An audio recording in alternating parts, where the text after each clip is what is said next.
sport. Pour devenir agrégé en sport, je lui dis appelle la licence, écoute, c'est bon. Maintenant, je veux que tu fasses quelque chose. Plus il fait un sport qui n'existe pas ici, bon, c'est le hockey sur glace. Voilà, et petit à petit, bon, j'ai vu que c'est ça qu'il aimait. Bon, c'est pour ça que cela mène à la filière de sport. Mais en dehors de ça, bon, je l'avais juste qu'on s'est dit, c'est bien, maintenant, il faut trouver quelque chose. Pour aller enseigner, c'est pas évident parce que enseigner aussi, en plus, là où je vis, dans un endroit un peu pourri. Je lui ai dit, bon, je préfère que tu refasses autre chose. Et là, directement, elle s'est fait une deuxième licence dans le commerce. Bon, ça tout va bien pour lui. Ah, quand même. D'écouter un peu papa. En même temps, je crois que c'est lui mon papa maintenant parce qu'il a pris tout le côté un peu... Initiative, il prend des initiatives. Oui, et en plus, plus calme. Ah, plus calme. Ah, mais c'est bien alors. C'est une réussite, ça. Ah. Voilà. Alors, comment fais-tu le choix de ta vision artistique à l'époque? Qu'est-ce qui te guide? Ce qui me guide, c'est sortir un peu du train quotidien que je voyais des grands frères qui venaient en vacances. Déjà au niveau comportement, que ce soit des gens de la famille, que ce soit les artistes, je trouvais un peu qu'il y avait une espèce on les voyait trop loin par rapport à... Et le fait d'arriver, que je me retrouve à voir les mêmes personnes que j'ai vues quand j'étais jeune en vacances. C'est là que ça a commencé, en dehors du cas de la musique. Mais après, au niveau de la musique, je me suis rendu compte que, bon, pour moi, c'était un jeu, au départ. C'était un jeu parce que dans Masque et Tam Tam, on faisait des animations concernant les associations. Mais la première scène m'a fait comprendre que là, c'est plus un jeu parce que l'équipe est montée tout de suite, dès le début de la sortie de l'album. Ça a été très très vite. L'équipe de management, mais les tournées étaient carrément difficiles. C'est devenu très professionnel tout de suite. Voilà, et c'est faire la même chose tout le temps. Parler tout le temps. Et deux fois, je me posais la question si je veux devenir comme un perroquet parce que il fallait, avec l'édition, les managements, il faut faire ça, il faut sourire. Même quand je chantais, en plus, j'étais tellement triste parce que on voulait me transformer. Ça a été dur et lent. Mais je me suis quand même.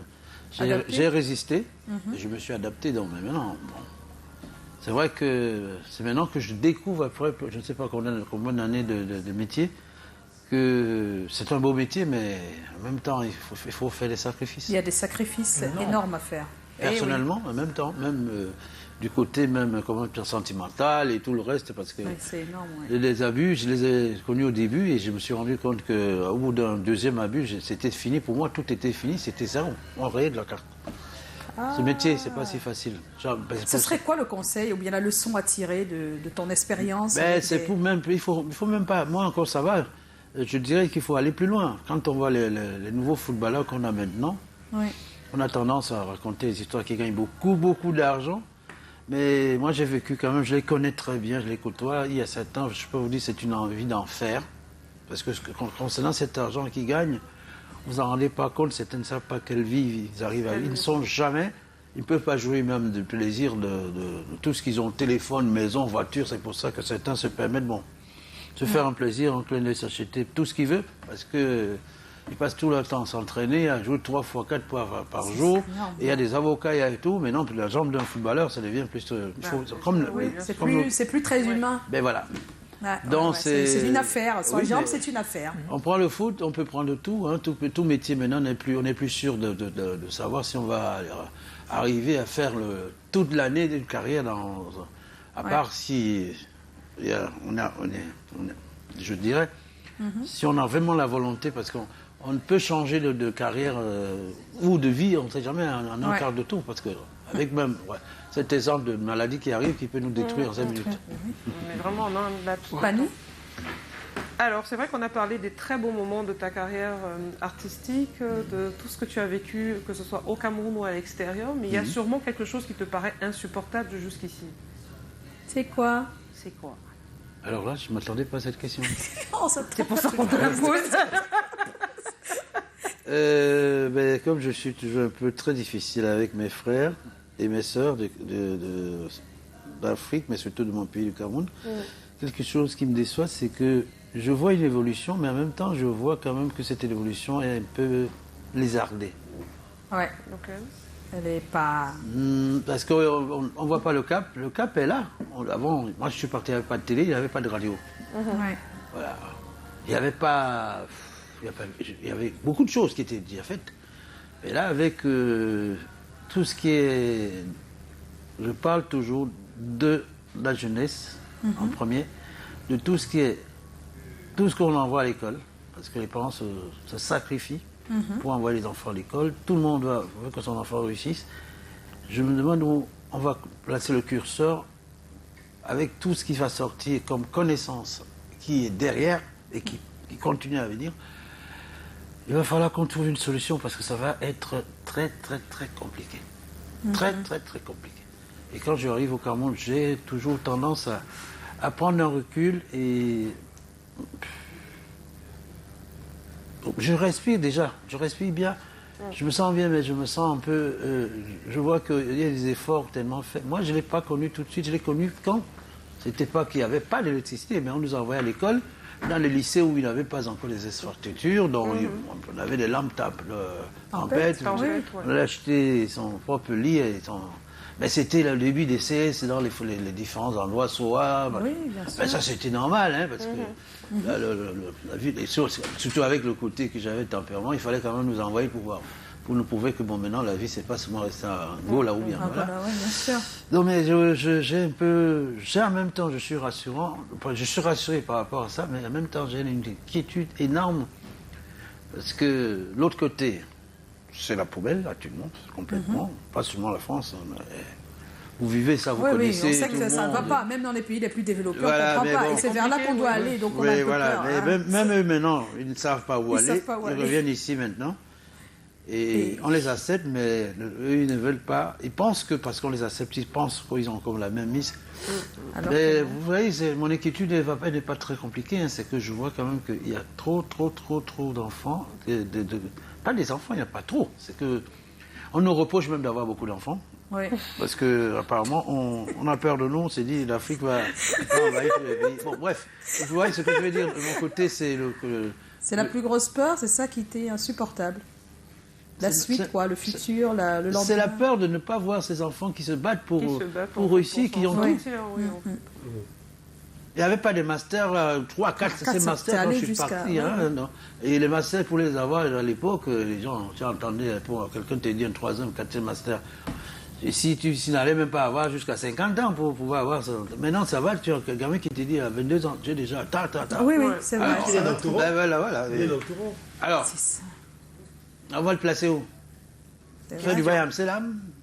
Il va se battre. C'est ce qu'on me dit maintenant. C'est les mots d'aujourd'hui. Donc c'est la question. Moi, vous m'avez posé une question très difficile et j'ai répondu comme je pense. Je ne sais pas. Si je me trompe, ben, c'est ma vision, moi. D'accord. Ma vision de père maintenant aussi. Oui, c'est ça. Hein. Moi, je vais vous poser une autre question. J'imagine qu'elle ne sera pas aussi difficile que celle que vous avez posée par Fanny. Dites-nous, Henri Dikongué, en quoi jouer d'un instrument est important pour un chanteur? Pour votre cas, par exemple, vous jouez de la guitare. Qu'est-ce que cela vous apporte dans votre chant? Ça m'a aidé beaucoup à composer déjà et à comprendre comment on peut essayer d'organiser une mélodie, un chant et donner des rythmes. Mais bon, c'est pas la guitare au départ, c'est la batterie. C'est pas la guitare. La guitare était là, mais je faisais beaucoup plus de batterie. Mais c'est aussi un atout parce que si on se retrouve tout seul, la question est bien posée, mais il faut déjà savoir accepter de faire de live. C'est ça, ouais. Il y a beaucoup de musiciens qui sont là, qui ont laissé la guitare parce qu'ils se disent c'est plus facile, mais c'est pas si facile que ça de jouer et chanter. C'est même plus, c'est pas facile de chanter, mais c'est plus facile de chanter en faisant du playback. Oui. Parce que au départ c'était pas assez facile, maintenant ils ont adapté avec des machines, des gars bossent pour le playback. D'accord. Même la télé, moi j'ai eu cette chance, je n'ai jamais pu faire une seule fois m'a proposé, c'était complètement. Je ne suis pas adapté à ça. Il faut que j'entende tout sur moi. Parmi les grands artistes, vous ne voyez pas ceux qui font vraiment du playback. Hein, c'est parce que bon, moi je ne peux pas. On m'a déjà proposé, on peut me proposer tout ce qu'on veut, je ne peux pas. Eh oui. Donc ça je aide. Je ne peux pas arriver, que ça soit un baptême. Parce qu'il y a des bandes déjà préparées. Oui. Et les gars qui font du playback, ils passent le temps à bosser la bande. Hein.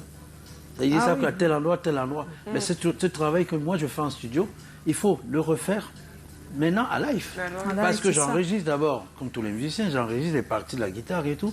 J'enregistre une voix de témoin. Maintenant, quand il faut remettre, tout est mis en place, il faut maintenant aller chanter. C'est le plus difficile. Parce qu'il faut avoir des repères, il ne faut pas chanter faux. Henri, il faut regarder de plus en plus ta caméra. Parce qu'on va croire que tu causes seulement avec Laurel. Je voulais rester sur ma question pour savoir en quoi est-ce que jouer effectivement de la guitare... C'est un plus. Un plus, c'est-à-dire quoi concrètement, s'il vous plaît? Vous arrivez à maîtriser déjà le côté vocal, vous arrivez à maîtriser même aussi votre émotion. C'est ça. Henri conseillerait vraiment aux jeunes qui chantent de se mettre sur un instrument. Mais s'ils ne savent pas jouer, s'ils savent chanter, c'est déjà un instrument, la voix? Oui, est-ce qu'il faut un autre? Absolument non, peut-être pas. Est-ce que ça aide? Vous savez, chanter déjà, voir le gospel, quand ça chante vraiment. C'est pour ça que ça chante partout, dans les pays anglophones, et ça chante beaucoup ici aussi. Bien sûr. Chanter déjà... C'est énorme. Ah oui, chanter. Ça dépend de quel chant on veut faire. Si on veut faire le chant lyrique, alors là, il faut être costaud. Ben oui. Du gospel, c'est pas donné à tout le monde. Tout le monde, exactement. Même les chansons de chorale, c'est pas... Même les chansons traditionnelles, qui sont vraiment aussi compliquées, parce que les gens pensent que bon... On chante n'importe comment, une chanson traditionnelle. Mais parce qu'il y a des personnes qui chantent comme ça vient aussi sur des tam-tams, et ça passe parce que le tam-tam a plus de poids des fois dans certaines musiques traditionnelles. Justement, les gens pensent que la musique traditionnelle c'est du folklore. Chez nous, oui, on en a beaucoup même. Oui. Moi, je m'en inspire beaucoup. Et il suffit que je tende l'oreille chaque fois que... Mais moi, j'ai emmagasiné tout ça parce qu'avec les voyages au nord, à l'ouest et tout, il m'arrive des fois que, bon, les choses ne partent pas, elles restent. Les choses les plus importantes restent celles qui ne m'intéressent pas. Eh oui. Voilà. On va attaquer une autre question. Alors, les droits d'auteur en Afrique francophone et au Cameroun en particulier sont un véritable et éternel problème, ça on le sait, et bientôt c'est l'élection du PCA et de sa liste. C'est l'éternel problème. D'après toi, quelle serait la chose à faire concrètement pour que ça change? Il faut quoi? Il y a des gens en place, je ne sais pas si la énième fois, la 20e, la 10e, je ne sais pas. Et certains moments vécu avec nous là-bas, ils savent comment ça se passe. Ouais. Moi, je ne crois pas, des fois je ne réponds pas à cette question parce que je me rends compte que c'est toujours pareil. C'est tout, exactement. On vient nous solliciter pour pouvoir... mais en fin de compte, on est là juste pour faire valoir. Donc voilà, c'est le même système qui... Et je l'ai dit il n'y a pas longtemps à Yaoundé, j'ai dit que j'essaie de faire comprendre aux gens que ces droits d'auteur, c'est pas seulement des droits d'auteur, c'est vraiment une manne financière parce que tout ce qu'on paye, depuis la cassette jusqu'à le bar, les cérémonies, c'est cet argent qui doit nourrir les artistes, pas seulement musiciens, peintres et tout le reste, cinéma, et tout, les acteurs, parce que le Cameroun, c'est un État qui a été conçu comme c'est un pays que les droits d'auteur ou les droits de télévision, tout ça est payé à la source. Ça, c'est un peu le système allemand. Hein, parce qu'avec le temps, j'ai compris, j'ai fait un peu de recherches. Ce qui fait que il y a beaucoup d'argent en jeu dans cette histoire. À partir des cassettes, les droits télé. Ben, j'en parle parce que moi je les paye tout le temps. Ben, ça m'en rend compte. Je vais danser quelque part, je vais boire dans un bar, tu payes les droits. Tout le monde paye. C'est dans la facture, quoi. C'est inclus. Ben oui, mais c'est dans les impôts, la taxe d'habitation. Mais au Cameroun, on paye même, dans les salaires même. Dans les salaires, oui. C'est pas comme on divise. C'est pour ça qu'il y a une très grande guerre au niveau des droits d'auteur. Je ne sais pas si un jour ça finira, peut-être avec l'organisation. Tout vient petit à petit. Ça fait un bout de temps quand même que ça dure. Effectivement, on n'est pas tout ce qui sortit l'auberge. Et le problème est situé au niveau de cette organisation-là. on n'arrive pas à s'organiser afin de mieux gérer, de bien gérer la question autour des droits d'auteur. S'il fallait faire des propositions. S'il fallait faire normalement, pour certains qui ont été dirigeants, ils savent très bien que les droits d'auteur de différentes boîtes, c'est déjà une société mixte. C'est une société à fond mixte, et fond mixte les deux. Dans les écoles, on disait école parapublique. Parapublique. Voilà, c'est le même système qu'au niveau des droits. Parce qu'effectivement, c'est une banque. Ouais. Les sociétés de droits d'auteur, c'est des banques. Et c'est comme ça qu'il faut les penser. C'est comme ça que c'est pensé. Okay. Parce qu'ils ont des immeubles, on a des hôpitaux, tout l'argent que vous cotisez. Moi, j'ai plusieurs organismes. C'est tout ça, cet argent, c'est parce que le temps de collecter tous les droits, par-ci, par-là, ça va dans une espèce de compte qui se compte certaines fois la répartition en 6 mois, en 3 mois, en 2 fois, oui. Ce qui fait que cet argent, ça tourne. Exactement. Ils font exprès parce que si cet argent reste là, ça ne va pas apporter grand-chose. Ce qui fait que, mais si on arrivait à organiser ça ici, bon, comme ici, il suffit seulement d'entendre qu'il y a eu 1 million, tout le monde pense que les gens ont des milliards. Mais parce qu'il y a une seule chose qui n'est pas bonne là actuellement, on ne peut pas associer une société de droits d'auteur ou de tout ce qui est artistique. Ça ne doit pas dépendre complètement d'un ministère. Il faut plusieurs. Le ministère de la Culture est là pour aider, il n'est pas là pour pomper. Ah, d'accord. Ouais, c'est clair. C'est clair. Qu'est-ce qui manque à notre musique pour qu'elle soit plus compétitive, Henri Dikongué? L'amour de nos consommateurs, de nous-mêmes déjà, parce que les Camerounais n'achètent pas camerounais. Moi, ça ne date pas d'aujourd'hui. J'étais encore jeune, mais moi-même, je savais très bien que j'ai été bercé, j'ai grandi, j'ai été nourri avec cette musique anglo-saxonne.